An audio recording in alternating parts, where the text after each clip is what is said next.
পূর্ব বর্ধমান জেলা তৃণমূল কার্যালয় থেকে সাংবাদিক সম্মেলন করলেন পূর্ব বর্ধমান জেলা তৃণমূল কংগ্রেসের সভাপতি রবীন্দ্রনাথ চ্যাটার্জি এবং উপস্থিত ছিলেন মন্ত্রী স্বপন দেবনাথ এবং মন্ত্রী সিদ্দিক উল্লাস সহ অন্যান্য বিধায়কগণ এবং তৃণমূল নেতৃত্ববৃন্দ। আজকের এই প্রেস মিটের মূল উদ্দেশ্য ছিল বাংলায় ভোট রক্ষা করা। যেভাবে ঘুমু ভোটাররা বেড়ে চলেছে, সেই ভুয়ো ভোটারদের রুখতে তৎপর হয়েছে তৃণমূল কংগ্রেস।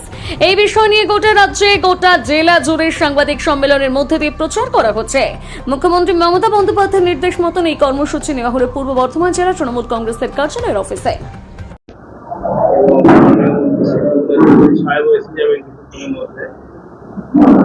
এবং আমাদের দলের নেতৃস্থানীয় কর্মীরা সবাই উপস্থিত আছেন।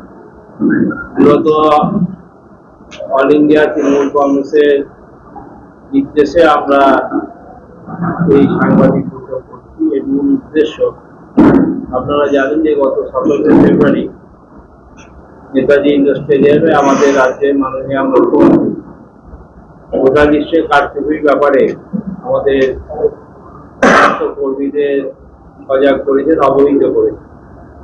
এবং তিনি উদাহরণস্বরূপ মহারাষ্ট্র এবং দিল্লিতে যে ভোট হয়েছিল, সেই ভোটে ভোটার লিস্টের ব্যাপক কারচুপি, রাতারাতি কয়েক লক্ষ ভোটার দিল্লির ক্ষেত্রেও মহারাষ্ট্রের ক্ষেত্রে আরো ব্যাপক হারে বেড়ে গিয়েছিল।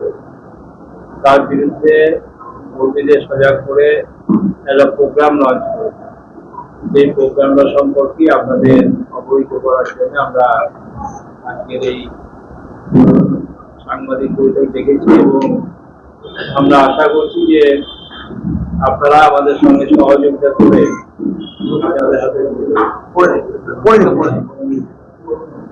মূল বিষয়টা হলো বাংলার ভোট রক্ষা অভিযান। যেভাবে ভোটে কারচুপি হচ্ছে সেটা থেকে রক্ষা পাওয়ার জন্য তৃণমূল কংগ্রেস যে উদ্যোগ নিয়েছে সেই সম্পর্কে আপনাদের অবহিত করছি। মাননীয় মুখ্যমন্ত্রী মমতা বন্দ্যোপাধ্যায় দূরদর্শী নেতৃত্বে সর্বভারতীয় তৃণমূল কংগ্রেস বাংলার ভোট রক্ষা অভিযান শুরু করেছে। রাজ্য জুড়ে বুথ ভিত্তিক একটি বিস্তারিত যাচাই প্রক্রিয়া, যার লক্ষ্য হল বাংলার ভোটার তালিকার স্বচ্ছতা ও সুরক্ষা নিশ্চিত করা। এই অভিযানটি বাংলার ভোটার তালিকায় ভুয়া এবং বহিরাগত ভোটারদের উদ্দেশ্যে শুরু হয়েছে, যা নিয়ে 17 ফেব্রুয়ারি কলকাতা নেতাজি ইন্ডোর স্টেডিয়ামে অনুষ্ঠিত সভা থেকে উদ্বেগ প্রকাশ করেন মাননীয় মুখ্যমন্ত্রী মমতা বন্দ্যোপাধ্যায় ফাঁস করে দেন যে কিভাবে নির্বাচন কমিশনের সহায়তায় হরিয়ানা ও গুজরাট থেকে ভুয়া ভোটারদের নাম বাংলার ভোটার তালিকায় যোগ করা হয়েছে। তিনি সতর্ক করেন, দিল্লি ও মহারাষ্ট্রে নির্বাচনকে প্রভাবিত করতে বিজেপি যা করেছে তাই তারা এখন বাংলায় করার চেষ্টা করছে। বাংলার ভবিষ্যৎ গড়ে তোলার অধিকার একমাত্র এই রাজ্যের প্রকৃত ভোটারদেরই থাকা উচিত। ভুয়া নাম যোগ করা বা ইচ্ছাকৃতভাবে নাম কেটে দেওয়ার মাধ্যমে যাতে নির্বাচনের স্বচ্ছতা নষ্ট না হয় সেদিকেও আমাদের কড়া নজর আছে। নির্বাচন কমিশন জেলা বা বিধানসভা স্তরে BLA 1 এবং বুথ স্তরে BLA 2 অনুমোদন করেছে, যাতে ভোটার তালিকা যাচাই করা যায় এবং দাবি বা অভিযোগ উত্থাপন করা যায়। যাচাই প্রক্রিয়া শক্তিশালী করতে তৃণমূল কংগ্রেস দুটি অতিরিক্ত স্তর যোগ করেছে। একটি হল ব্লক বা টাউন স্তরে, একটি পঞ্চায়েত ওয়ার্ড স্তরে, যাতে তারা নিজেদের এলাকায় যাচাই প্রক্রিয়া পুঙ্খানুপুঙ্খভাবে পরিচালনা, তদারকি এবং সহায়তা করতে পারে। এটা নিশ্চিত করতে বাংলা জুড়ে প্রতিটি বুথ স্তরের এজেন্ট BLA যাচাই প্রক্রিয়া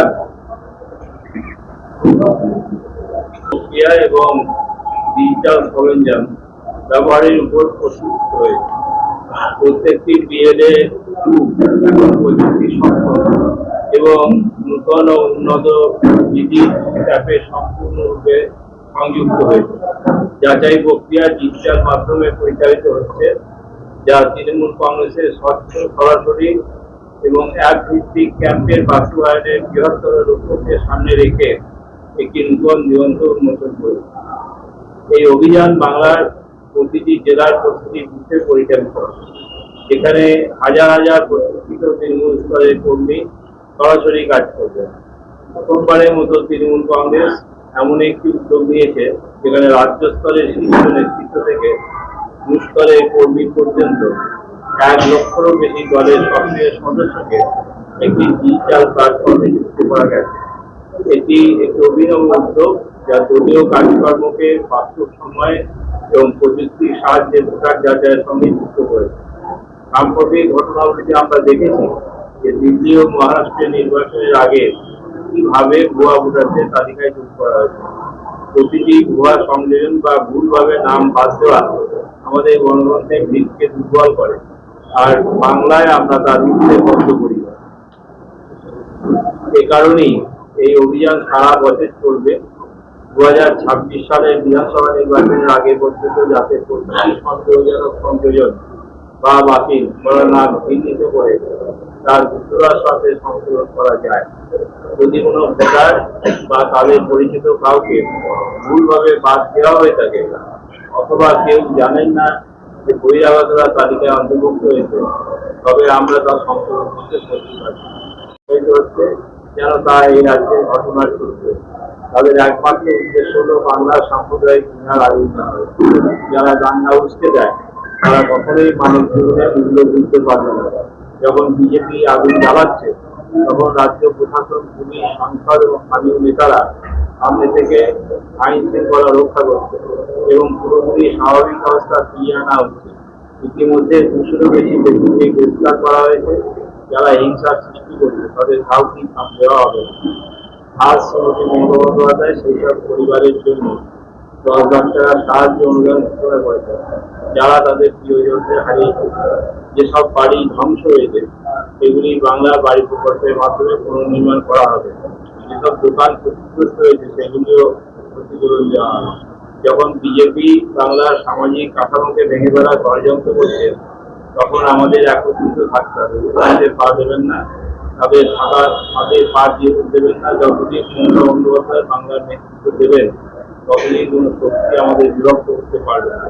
এটি একটি রাজনৈতিক লড়াই নয়, এটি আমাদের সংবিধান, আমাদের গণতন্ত্র এবং বাংলার চেতনাকে রক্ষা করার লড়াই। এই ভূমি যেমন কাজী নজরুল ইসলামের তেমনি কবিগুরু রবীন্দ্রনাথ ঠাকুরের। আমরা এই সম্প্রীতির ঐতিহ্যকে যে কোনো মূল্যে রক্ষা করব, এটাই আমাদের উদ্দেশ্য। ঘোষণা করার পর প্রত্যেক বিধায়ক এবং প্রত্যেক কর্মী তারা ইতিমধ্যেই বাড়ি বাড়ি সার্ভে করেছে। সার্ভেটা 16 তারিখ থেকে শুরু হয়েছে, যেহেতু 18 তারিখ। এর মধ্যে আমরা ওই জায়গাতে এই অফিসিয়াল সার্ভে শুরু হওয়ার আগে আমাদের কর্মীরা তো সবসময় অ্যাক্টিভ আছে, তারা ওই জায়গায় তথ্য দিয়েছে। অসম্মতি ধরা পড়েছে,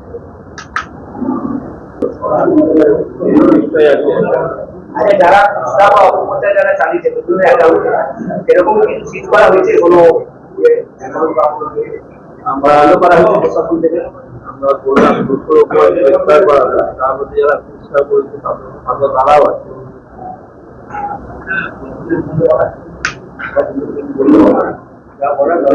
কতগুলো মোটামুটি অ্যাকাউন্ট মানে বন্ধ করা হয়েছে?